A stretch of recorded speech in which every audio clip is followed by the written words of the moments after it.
بسم اللہ الرحمن الرحیم۔ السلام علیکم دوستو، آج کی ہماری ویڈیو اسلام کے ایک ایسے بہادر سپہ سالار کے متعلق ہے جنہوں نے مٹھی بھر فوج کے ساتھ بازنطینیوں کی ایک بڑی فوج کو شکست دی۔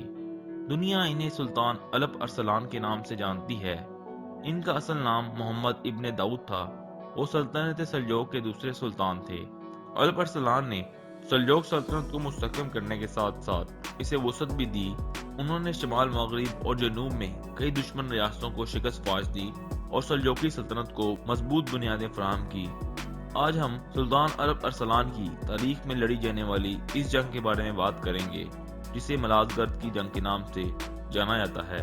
اس سے پہلے آپ سے درخواست ہے کہ تاریخی اور معلوماتی ویڈیوز کے لیے ہمارا چینل ضرور سبسکرائب کریں۔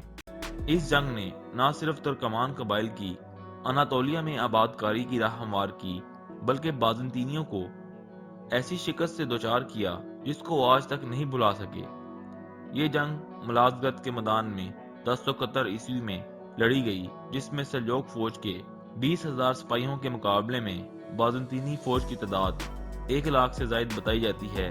سلطان الپ ارسلان نے جنگ سے پہلے بازنطینی بادشاہ کو صلح کی پیشکش کی، لیکن اس نے اسے بڑے غرور سے مسترد کر دیا۔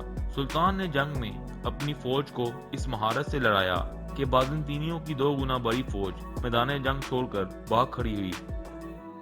بازنطینی بادشاہ رومانوس گرفتار ہوا۔ یہاں میں یہ وضاحت کرتا چلوں کہ بعض مغربی تاریخ دان یہ پروپیگنڈا کرتے ہیں کہ فتح کے بعد سلطان الپ ارسلان نے رومانوس کے ساتھ بہت برا سلوک کیا، لیکن حقیقت میں سلطان اس کے ساتھ بہت عزت سے پیش آیا اور اسے معمولی صلح کی شرائط پر آزاد بھی کر دیا۔ یہ رحم دلی کی ایک اعلیٰ مثال تھی، جبکہ مغربی تاریخ دان یہ بتانے سے کتراتے ہیں کہ رومانوس جب واپس قسطنطنیہ پہنچا تو ان کے اپنے لوگوں نے کیسے اس کی آنکھیں نکلوا کر قید کر دیا، جہاں وہ اذیتناک موت مرا۔ اس جنگ سے سلجوقی سلطنت کی حدود میں خاطر خواہ اضافہ نہ ہوا، لیکن اس بڑی شکست سے بازنطینیوں کے حوصلے پست ہو گئے اور وہ دوبارہ کسی بڑی فوج کشی کی جرت نہ کر سکے۔ ملازگرد کی فتح کے بعد سلطان الپ ارسلان 1072 میں ایک بڑی فوج کے ساتھ اپنے آبائی علاقوں ترکستان کو فتح کرنے کی مہم پر روانہ ہوئے۔ حملے سے پہلے کچھ سرحدی قلعوں کو قبضے میں لینا ضروری تھا۔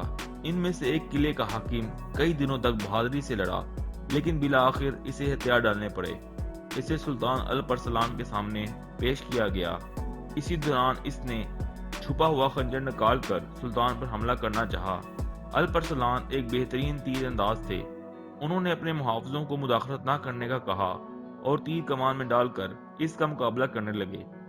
اسی دوران ان کا پاؤں پھسل گیا اور دشمن کا پھینکا ہوا خنجر ان کے سینے میں پست ہو گیا اور وہ شدید زخمی ہوئے اور 4 دن بعد 42 سال کی عمر میں وفات پائی۔ ان کے بعد ان کے بیٹے ملک شاہ نے ان کے مشن کو جاری رکھا اور سلطنت کو اپنے عروج پر پہنچا دیا۔